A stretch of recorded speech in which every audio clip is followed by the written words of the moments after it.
Bueno, bienvenidos al primer vídeo del canal. Hoy os queremos hablar de un tema muy interesante, que es básicamente Data as a Service, o sea, del dato como servicio o también como producto. Y además tiene que ver con un producto que vamos a sacar, pues idealmente después de Navidad, y que ya estamos empezando a probar con algunos potenciales clientes, gente que sabemos que están interesados, y hemos hecho una especie de prelanzamiento muy selectivo. Y os vamos a contar un poco de dónde viene y qué son este tipo de productos basados en datos y cómo se puede explotar el dato como un propio servicio o producto. Al final, por resumir, lo que hemos cogido es una serie de ideas de un gurú de los datos que se llama Oren Hoffman, que ahora mismo trabaja en una empresa que se llama SafeGraph, y la verdad que para nosotros es como una especie de Biblia. Creo que hemos puesto de fondo el logo de Whitebox, pero quizás deberíamos empezar a pegar esto por aquí, por toda la pared, porque la verdad que esto es como la Biblia del Data as a Service. Así se llama el post que... Sí, de hecho se llama así. Que la ha publicado. Ojo, Data as a Service os sonará algo parecido a Software as a Service o Compute as a Service. Es lo mismo, pero solo que con la D delante. DAAS. Pues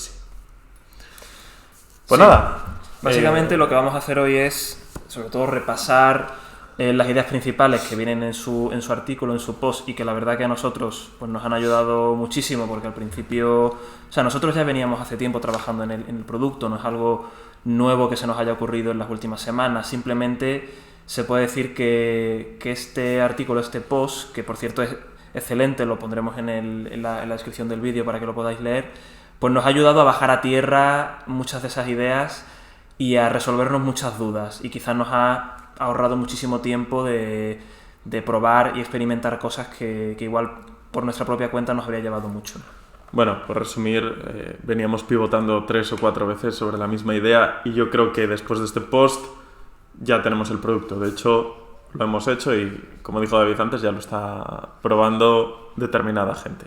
Si queréis, alguno de vosotros, comentad en el canal y si estáis interesados os podemos pasar también en primicia la web que estamos montando.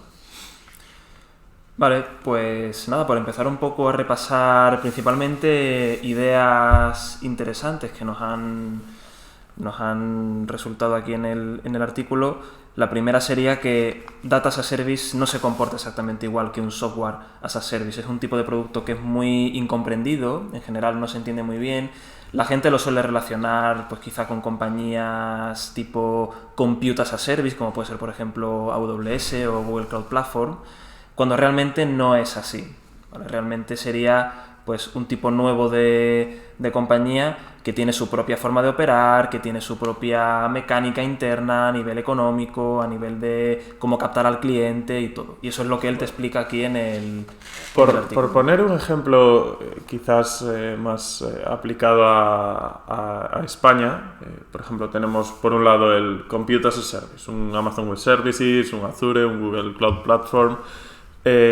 Luego, por otro lado, podemos tener una compañía tipo, pues, no sé, CartoDB, ¿vale? Entonces, digamos que este Data as a Service sería como el nexo de unión entre ambos. Es decir, necesitaría del Compute as a Service para obtener el dato, curarlo y bueno, almacenarlo de forma eficiente, y alimentaría, a su vez, a las plataformas de SaaS. Como por ejemplo puede ser una plataforma que estudia y analiza datos geográficos.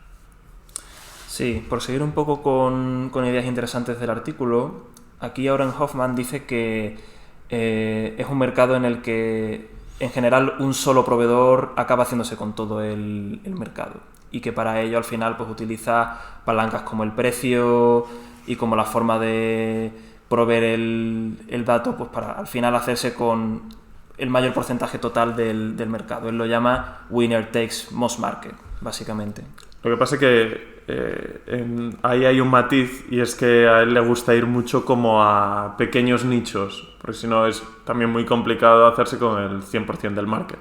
Entonces él lo que habla es de ir a un nicho muy concreto, hacerlo muy bien conseguir idealmente el 100% del market share, y él tampoco descarta moverse a nichos adyacentes, pero el objetivo no es, bueno, vamos a utilizar uno de tus refranes, David, el que mucho abarca, poco aprieta.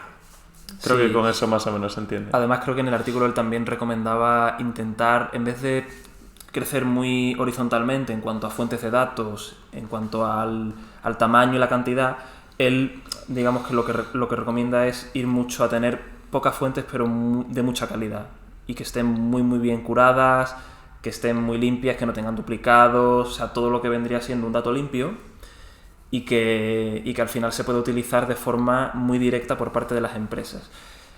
Y hilando un poco con el segundo tema del artículo, que quizás es el más importante, al final un tipo de producto Data as a Service, hoy en día hay muy pocos, y eso es precisamente porque todavía las empresas, muchas de ellas están empezando a usar los datos internos que tienen, o sea, y no están todavía en el paso de empezar a usar datos externos. Pero él dice que, en general, a menos que seas Google, o seas Facebook, o seas Amazon, o una empresa de las FAANG, ¿no?, que se suele llamar, en general, si quieres saber dónde estás, si quieres conocer tu entorno, necesitas datos externos a medio o largo plazo, ¿vale? Ahí es donde está un poco el hueco y la ventana del negocio de un producto de este tipo. Ojo que estamos hablando también de Estados Unidos.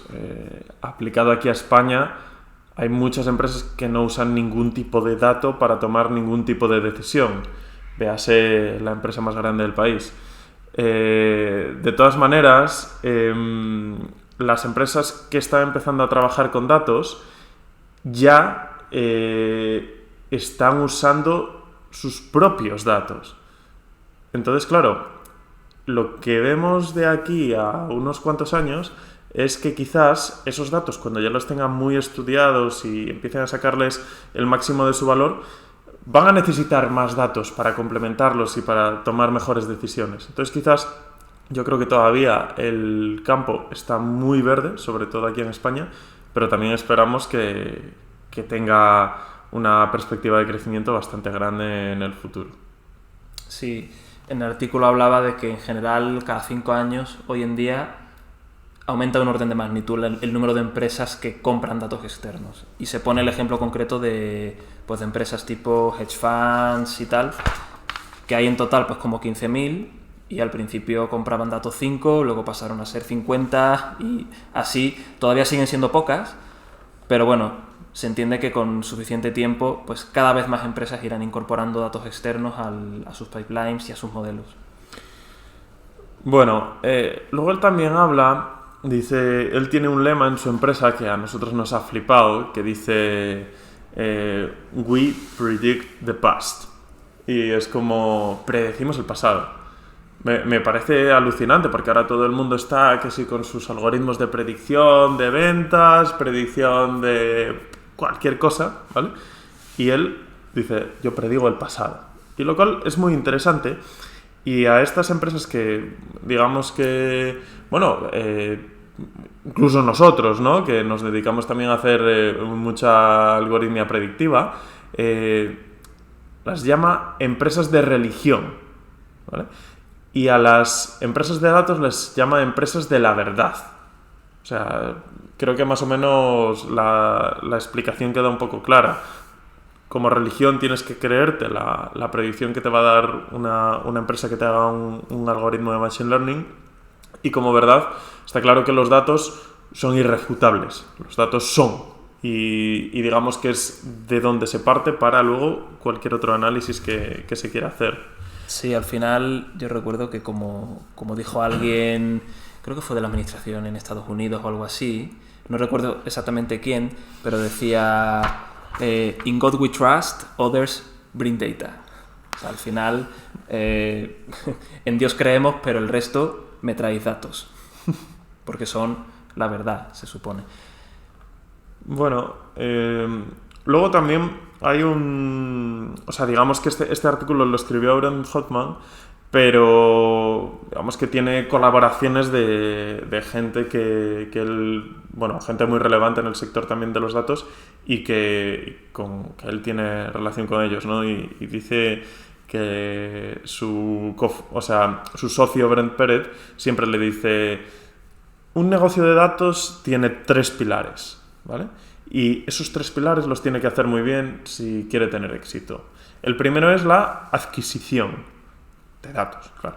El segundo es la transformación de los datos. Y el tercero es lo que llaman el data delivery.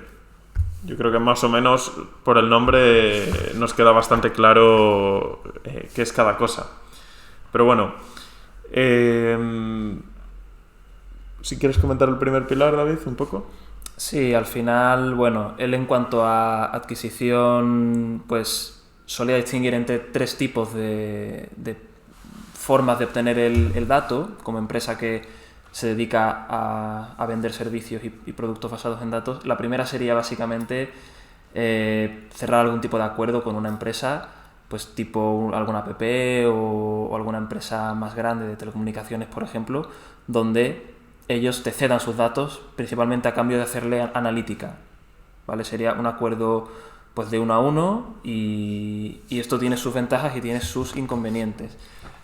Luego también pues había otra alternativa, ¿no? Que sería pues básicamente conseguir acuerdos de adquisición de datos, o sea, comprar datos e incorporarlos a tu plataforma, conseguir que la gente te proporcione esos datos. Lo que pasa que aquí decía algo muy interesante, y era que la mayoría de compañías en general tienden a sobrevalorar los datos que tienen, tienden a pensar que son súper valiosos y que solo ellos los tienen, cuando realmente en general, y como él dice bien en el artículo, los datos valen lo que valen las preguntas que puedas resolver con ellos, o sea, no valen ni más ni tampoco valen menos. Esa sería la segunda forma. Y no valen igual para todo el mundo por esa misma razón. O sea, quizás por eso tú también tiendes a sobrevalorar tus datos, porque a ti pues, te valen un montón, sobre todo si los estás usando. Pero claro, a alguien que pasa por la calle le dices: oye, ¿quieres unos datos de empresa, yo qué sé, Pepito de los Palotes S.A.? Pues te dirá: ¿qué me estás contando? ¿No? Entonces, digamos que tiene un valor bastante diferente en función del target al que vayas. Eso es. Y luego ya por último, pues comenta la forma quizá en la que nosotros más nos hemos especializado, que es en obtener datos que son públicos. Básicamente es lo mismo que hace, por ejemplo, Google con sus crawlers y su motor de búsqueda, pues con otro enfoque diferente, ¿vale? Aquí la única pega es que tienes que ser muy bueno haciéndolo, porque como él bien indica, los costes de adquisición de los datos se pueden ir por las nubes, ¿vale? Estamos hablando de sistemas pues, de web scraping, que tienen que ser súper eficientes y súper robustos, porque si no es imposible montar un negocio en torno a ellos. Hombre, al final eso también tiene una ventaja, que es que si consigues hacer algo similar, o sea, algo bien hecho, como él habla en todos los negocios de datos, es do once and sell 100 times, que es, vale, lo tienes que hacer, puede ser muy costoso, lo vas a hacer una vez, pero el trabajo de desarrollo posterior puede que sea mínimo con respecto a las ventas que puedes generar con ese primer MVP, por llamarlo de alguna manera. Eso es. Luego ya en cuanto a la transformación, pues nada, únicamente aquí comentar que todos los que trabajáis como data scientists, que estáis viendo el vídeo y nosotros lo somos, al final la mayor parte del tiempo la pasamos transformando los datos. O sea, al final, como todos sabéis, hacer el modelo y optimizar el modelo, pues quizá lo sumo nos acaba llevando un 20% del tiempo, pero el 80% es curar bien los datos, llegar a construir un buen tablón analítico con el que poder alimentarlo, comprobar de forma muy meticulosa que sean correctos, que estén perfectos, y luego ya viene la parte de modelización. Entonces aquí, bueno, como producto basado en datos, cuanto mejores estén tus datos, cuanto menos transformación requieran, pues mejor.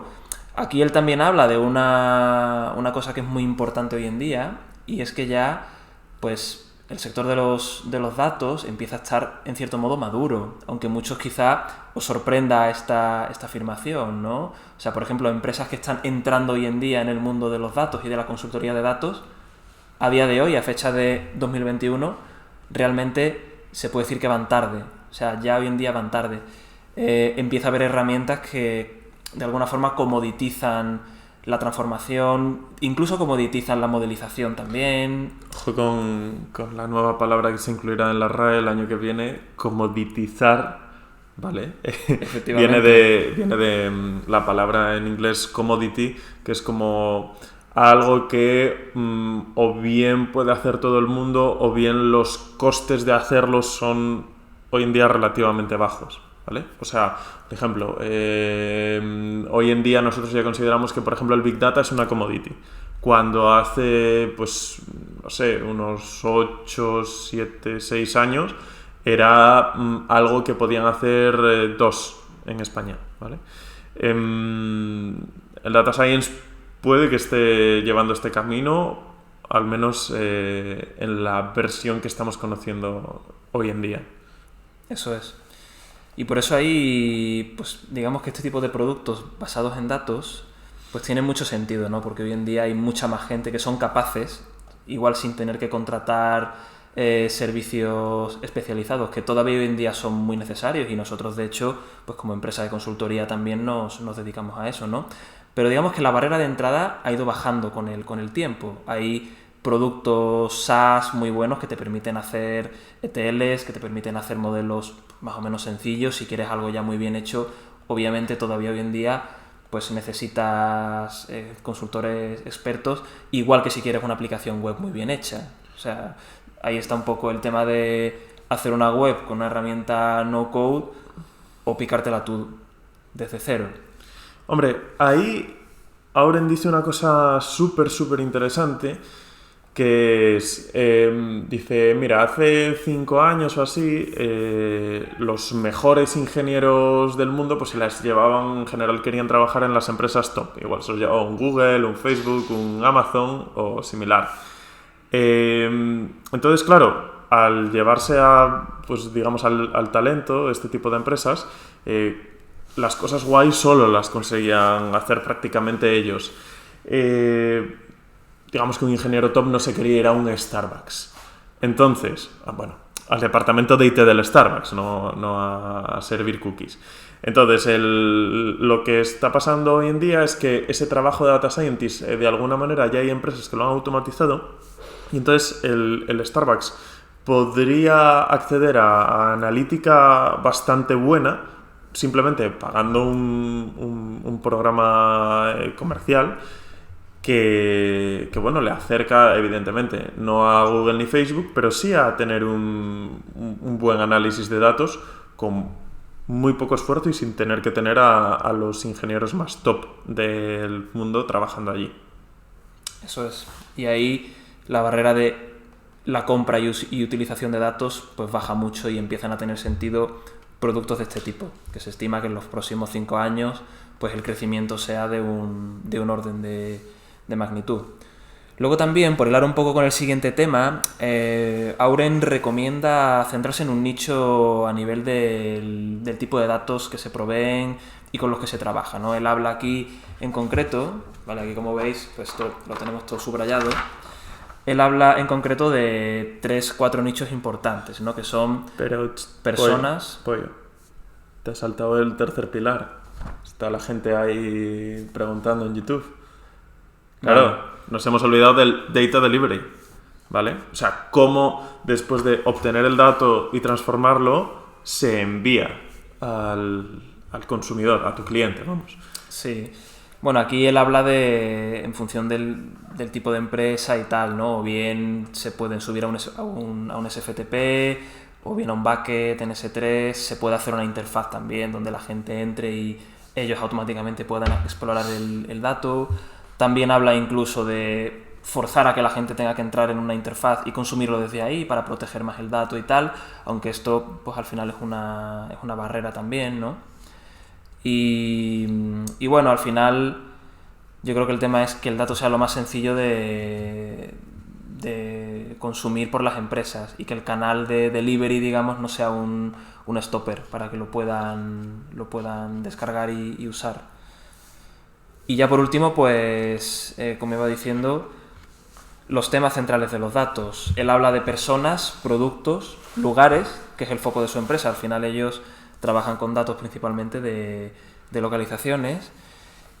También compañías y por último ellos lo llaman procedures, que sería básicamente pues procedimientos o ¿cómo lo diríamos? O sea, procedures, procedimiento...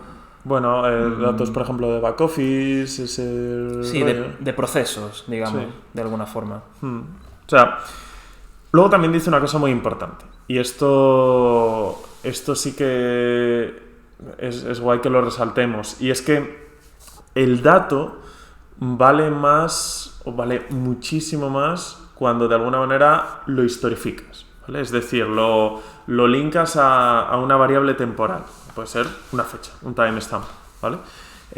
Nosotros también creo que el dato también adquiere más valor cuando no solo lo linkas con una variable temporal, sino con una localización. Vamos a poner, por ejemplo, una charla que dimos el otro día sobre los datos en retail, ¿vale? Lo que nosotros ahora estamos haciendo es, llevamos obteniendo datos de los principales supermercados de España desde verano prácticamente. Entonces tenemos ya un histórico de datos muy importante. Ese histórico cada vez vale más dinero y podemos decir que tenemos un histórico porque tiene una correlación temporal. Es decir, extraemos los datos hoy, tenemos una foto de hoy, extraemos los datos mañana, pero también los hemos extraído ayer, entonces vamos teniendo una foto continua de cómo evoluciona ese dato a lo largo del tiempo. En cuanto a la localización, pues estamos intentando extraer datos no solo de, por ejemplo, Madrid, sino también de el resto de provincias de España, para tener la posibilidad de comparar y con el objetivo final, y esto es muy importante, con esa columna temporal y esa columna geográfica, poderlos unir a otro tipo de datos, ¿vale? Desde Whitebox consideramos que son las dos columnas más importantes para unir datasets. Sí, al final el hecho de tener un buen histórico de datos al final es fundamental para poder hacer modelos con ellos. O sea, que si queremos hacer un modelo, por ejemplo, con datos de el precio de productos de supermercados, si queremos predecir cuánto va a valer la leche Puleva el mes que viene, pues tienes que tener un histórico. Al final los modelos, de alguna forma, aprenden de los datos del pasado para predecir el futuro. Si lo único que tienes es una foto estática o la última foto estática, pues no vas a poder predecir nada. O sea, podrás segmentar los productos, hacer algún tipo de clusterización con ellos, etcétera. Podrás saber en un momento concreto cuánto valía un producto de la competencia, pero no podrás hacer una predicción a futuro, ¿vale? Por eso es súper importante tener el histórico también de los datos.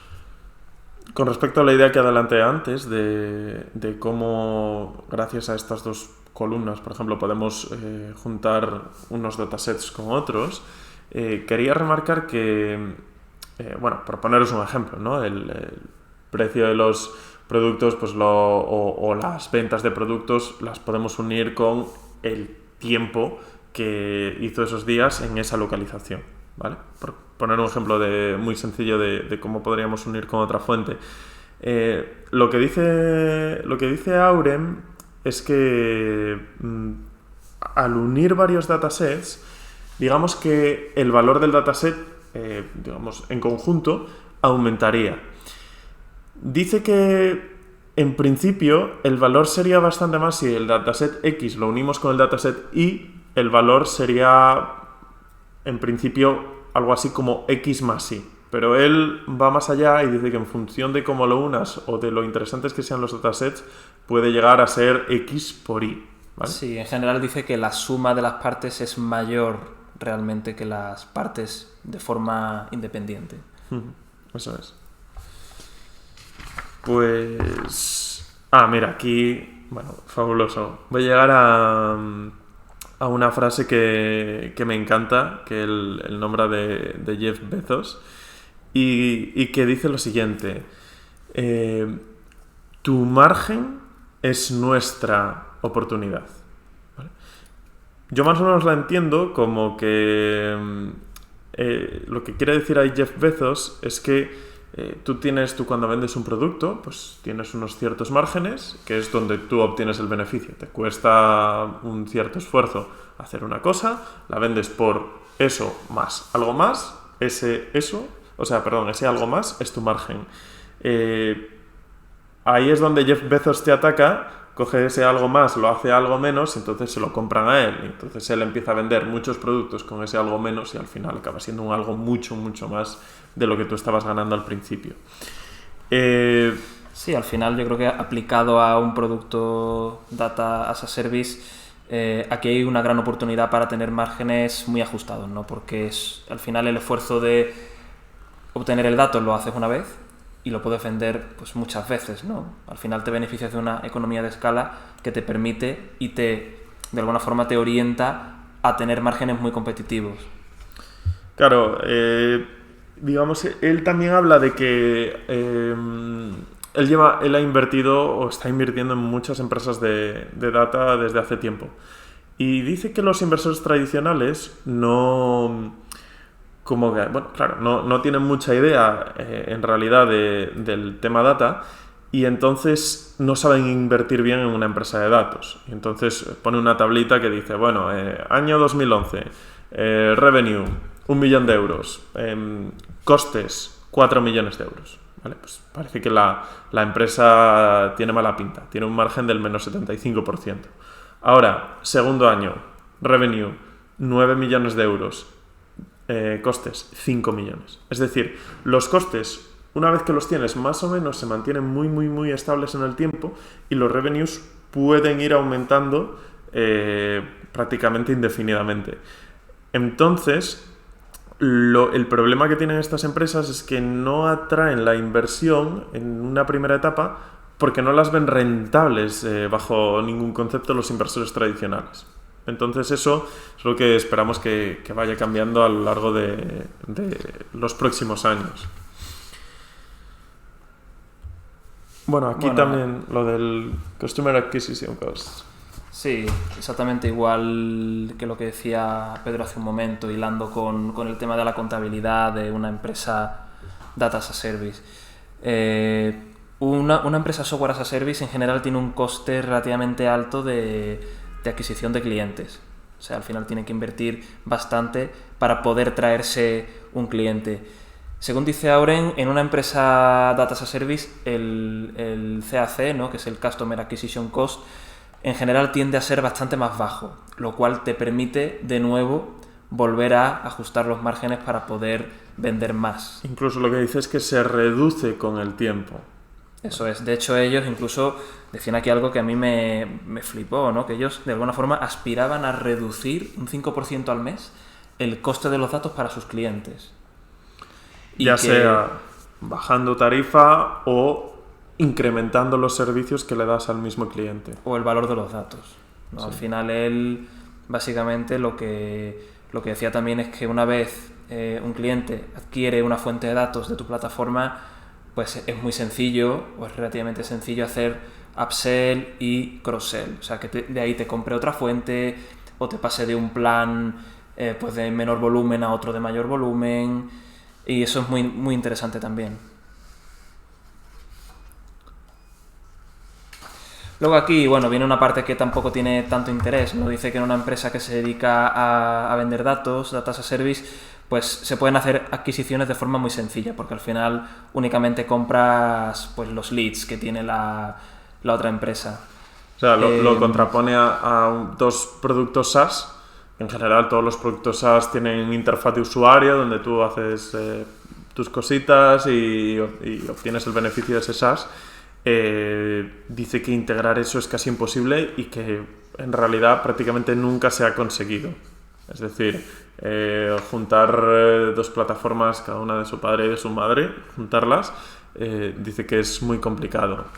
Sin embargo, procesos de extracción y procesamiento de datos, al final, al no tener esa parte, al menos de interfaz web, dice que es muchísimo más fácil de integrar en una adquisición.